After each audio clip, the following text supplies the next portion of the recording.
মধ্যপ্রাচ্যের উত্তেজনায় তেল ও এশিয়া বাজারের খবরে হংকং থেকে আছেন এশিয়া ওয়ানের লরা ওয়েস্টব্রুক। লরা, আমাদের বলুন আজ সকালে এশীয় বাজারের অবস্থা কেমন? হ্যাঁ, আমরা এখানে এশিয়ায় বাজারের কিছুটা মিশ্র চিত্র দেখেছি এবং এশীয় শেয়ারগুলো মিশ্রিত। কারণ বিনিয়োগকারীরা আসলে কিছুটা স্বচ্ছতা খুঁজছেন, যেহেতু মার্কিন যুক্তরাষ্ট্র এবং ইরানের মধ্যে শান্তি আলোচনা থমকে গেছে বলে মনে হচ্ছে, এবং মার্কিন যুক্তরাষ্ট্র ইরানের একটি প্রস্তাব পর্যালোচনা করছে বলে জানা গেছে, যা হরমুজ প্রণালী পুনরায় খুলে দিতে পারে। তবে প্রেসিডেন্ট ডোনাল্ড ট্রাম্প সেই প্রস্তাবটি বিবেচনা করতে ইচ্ছুক কিনা তা এখনো অস্পষ্ট রয়ে গেছে, এবং তাই আমরা দেখছি বাজারগুলো মিশ্রিত। আমরা দেখেছি জাপানির নিক্কেই 225, যা একটু আগে প্রায় 1% কমেছে। এখানে হংকংয়ে হ্যাংসিং সূচক প্রায় 0.7% কমেছে। তবে সিউলের পাশাপাশি সিঙ্গাপুর এবং তাইপেইয়ের শেয়ারগুলোও লাভ করেছে। এখন বিনিয়োগকারীরা এই সপ্তাহে মাইক্রোসফট থেকে অ্যাপল, মেটা থেকে অ্যামাজন পর্যন্ত প্রযুক্তি জায়ান্টের আয়ের রিপোর্টের দিকেও তাকিয়ে আছেন, যা বিশেষজ্ঞরা বলছেন যে আমরা যে এআই চালিত উত্থান দেখেছি তার জন্য একটা আসল পরীক্ষা হতে পারে। এবং সেই এআই চালিত উত্থান মধ্যপ্রাচ্যে চলমান সংঘাতের মধ্যেও এশিয়ার শেয়ারগুলোকে চাঙ্গা করতে সাহায্য করেছে। বিশেষজ্ঞরা বলছেন যে এই আয় বাজারকে বিনিয়োগ আসলে ফলাফলে রূপান্তরিত হয় কিনা সে সম্পর্কে একটি রিয়েল টাইম ধারণা দেবে, এবং এটি বিনিয়োগকারীদের জন্য মধ্যপ্রাচ্যের সংঘাত কিভাবে সম্ভাব্যভাবে ফলাফলের ওপর প্রভাব ফেলেছে সে সম্পর্কেও কিছুটা প্রাথমিক ধারণা দেবে। তেলের দামের কি খবর, নড়া? হ্যাঁ, আমরা তেলের দাম আবারও বাড়তে দেখেছি। ব্রেন্ট ক্রুড, যা বিশ্বব্যাপী তেলের মানদণ্ড, তা বেড়ে প্রতি ব্যারেল প্রায় $109 পৌঁছেছে। এটি প্রায় 3 সপ্তাহের মধ্যে সর্বোচ্চ। আর তেলের দাম বেশ কিছুদিন ধরেই চড়া রয়েছে, যা যুদ্ধপূর্ব স্তরের অনেক ওপরে। যেহেতু আমরা এবং এবং এটি এবং এই বৃদ্ধি মনে হচ্ছে এই ক্রমবর্ধমান অনিশ্চয়তার কারণে যে থমকে যাওয়া শান্তি আলোচনা আবার শুরু হবে কিনা, এবং সবচেয়ে গুরুত্বপূর্ণভাবে হরমুজ প্রণালী শীঘ্রই পুনরায় খোলা হবে কিনা। আমরা দেখেছি ইরান কর্তৃক প্রণালীটি কার্যকরভাবে বন্ধ করে দেওয়া হয়েছে। তবে আমরা মার্কিন যুক্তরাষ্ট্রকেও দেখেছি ইরানি বন্দরগুলোতে নৌ অবরোধ আরোপ করতে।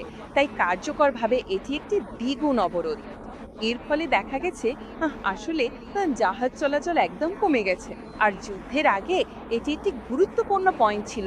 বিশ্বের প্রায় 20% তেল এবং গ্যাস সেই প্রণালী দিয়ে যেত, যার বেশিরভাগই এশিয়ার দিকে যেত, কারণ বিশ্বের এই অংশের অনেক দেশ মধ্যপ্রাচ্যের তেল আর গ্যাসের ওপর নির্ভরশীল।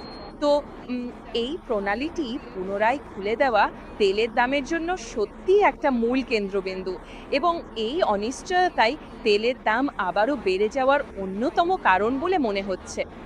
আর গোল্ডম্যান স্যাক্সের একটি রিপোর্ট এসেছে, যেখানে সতর্ক করা হয়েছে যে এই বছরের শেষের দিকে তেলের দাম প্রতি ব্যারেলে প্রায় $120 পর্যন্ত হতে পারে। জুলাইয়ের শেষ পর্যন্ত রপ্তানি স্বাভাবিক পর্যায়ে না ফিরলে এমনটা হতে পারে। তারা বলেছে যে উপসাগরীয় অঞ্চলে উৎপাদন ক্ষমতা যদি ক্রমাগত কমতে থাকে তবে তা তেলের দামকে আরও বাড়িয়ে দেবে। গোল্ডম্যান স্যাক্সের বিশ্লেষকরা চতুর্থ ক্রান্তিকে ব্রেন্ট ক্রুড তেলের দামের পূর্বাভাস প্রতি ব্যারেলে 80 থেকে বাড়িয়ে $90 করেছেন।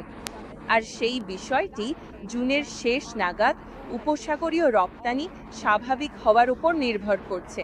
তাই আসলে অনেক কিছুই অনেক বিনিয়োগকারী এবং ব্যবসায়ীরা কি ঘটবে তা দেখার অপেক্ষায় আছেন, সেই সাথে কখন হরমুজ প্রণালী পুনরায় খুলে দেওয়া হবে। তবে বিশেষজ্ঞরা এই বিষয়ে মত প্রকাশ করছেন যে শত্রুতা এখনই শেষ হয়ে গেলেও পুরো পরিস্থিতি আবার আগের মতো স্বাভাবিক অবস্থায় ফিরে আসতে আরও বেশ কয়েক মাস সময় লেগে যাবে।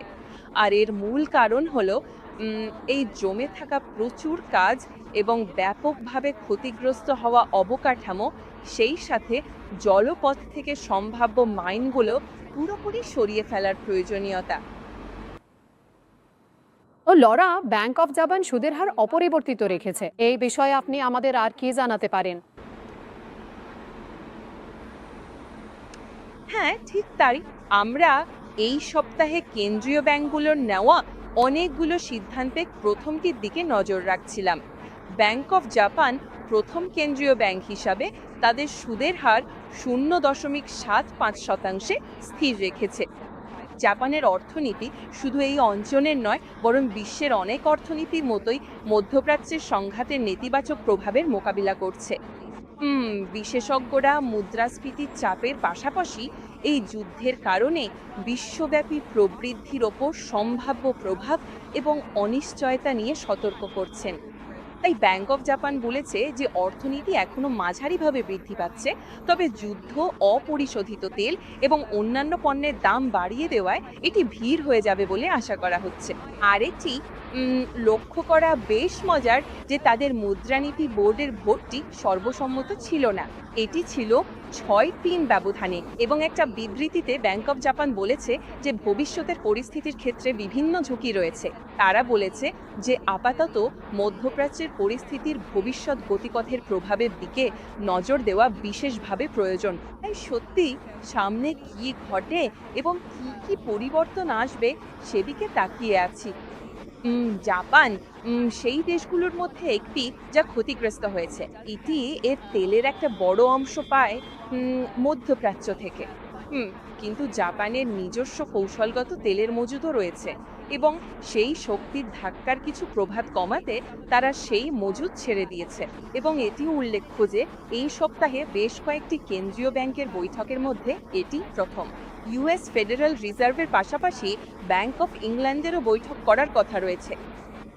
প্রত্যাশা করা হচ্ছে যে তারা নীতিগত হার অপরিবর্তিত রাখবে। তবে বিশেষজ্ঞরা বলছেন যে তারা কেবল কি করেন তা নয়, বরং এই কর্মকর্তারা কি বলেন এবং তারা আমাদের কি ইঙ্গিত দেন তাও আমরা দেখছি। যেমন মুদ্রাস্ফীতি নিয়ে উদ্বেগ সম্পর্কে, হরমুজ প্রণালীর মধ্য দিয়ে জ্বালানি প্রবাহে ব্যাঘাত ঘটার কারণে এবং এই মধ্যপ্রাচ্য সংকটের কারণে মুদ্রাস্ফীতি বাড়ার ক্রমবর্ধমান উদ্বেগ রয়েছে। এবং এটিও উল্লেখ্য যে অস্ট্রেলিয়ার পররাষ্ট্রমন্ত্রী এখন টোকিওতে আছেন।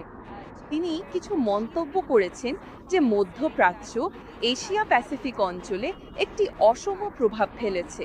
তিনি আরও বলছেন যে তিনি জাপানের সাথে আরও ঘনিষ্ঠভাবে কাজ করতে চান। বলছেন যে আমরা যখন বৈশ্বিক অস্থিরতার মধ্য দিয়ে যাচ্ছি তখন অর্থনৈতিক সম্পর্ক ক্রমশ গুরুত্বপূর্ণ হয়ে উঠছে।